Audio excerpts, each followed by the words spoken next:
C'est un message d'accueil, d'alerte aussi.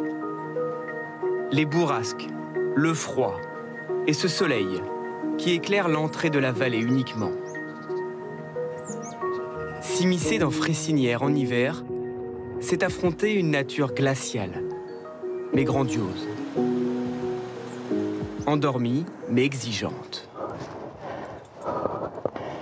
Pour défier ces parois calcaires techniques à cette période, les crampons et piolets sont indispensables. J'ai mal au bras, mais sinon c'est bien. Hein. Comme Claire ou Elisabeth, les passionnés d'escalade et de sports extrêmes viennent du monde entier jusqu'ici. Et là, le talon dans le fond, ça marche. Mais quelle machine! Au-dessus de ce plateau, situé à 1200 mètres d'altitude. C'est le côté sauvage, toutes les activités qu'il y a autour et être proche de la nature. La vraie passion de ces grimpeurs en hiver, c'est l'escalade de glace. Mais cette année, les conditions ne le permettent pas, alors il faut redescendre dans la vallée.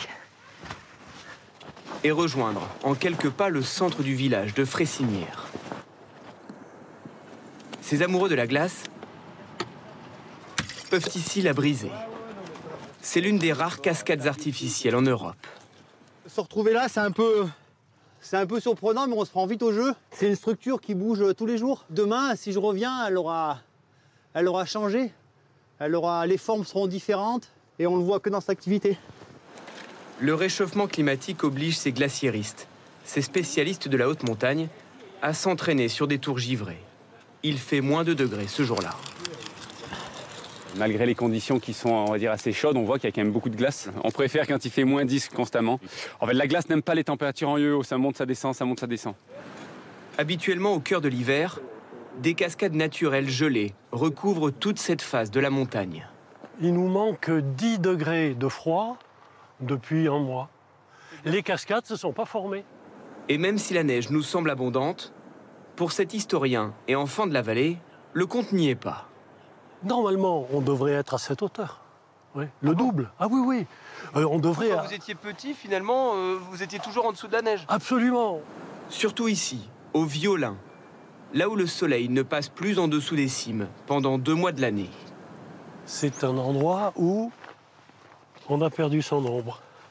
Toute la journée. Dans ce hameau, l'un des 12 de la commune, le temps s'écoule très lentement. Il semble presque s'être arrêté. Presque. Car une famille, elles sont belles mes poules, une seule, y vit depuis 7 ans. Il y en avait qu'un. Qu'un?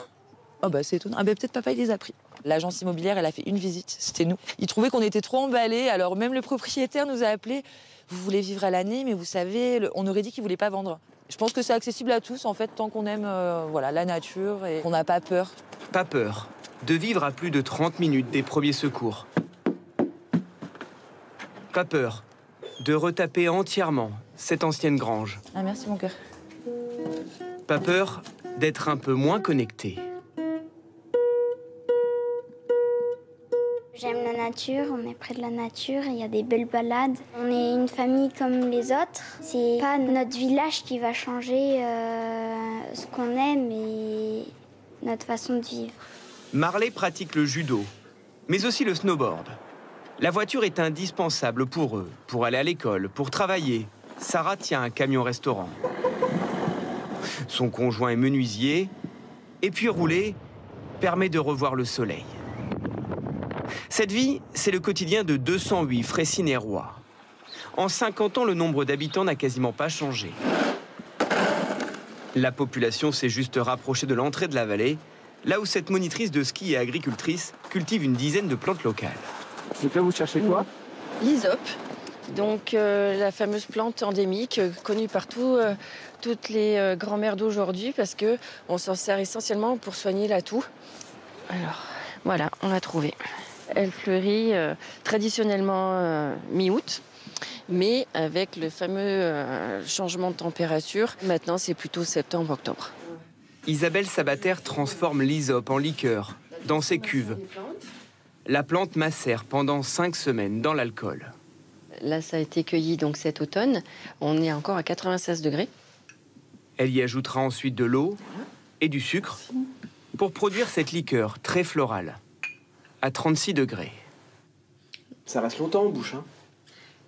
Merci.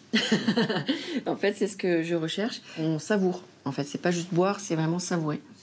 Hysope, tanésie, sureau, mélèze. Des saveurs méconnues, à l'image de cette vallée au pied du parc national des Écrins, souvent dans l'ombre,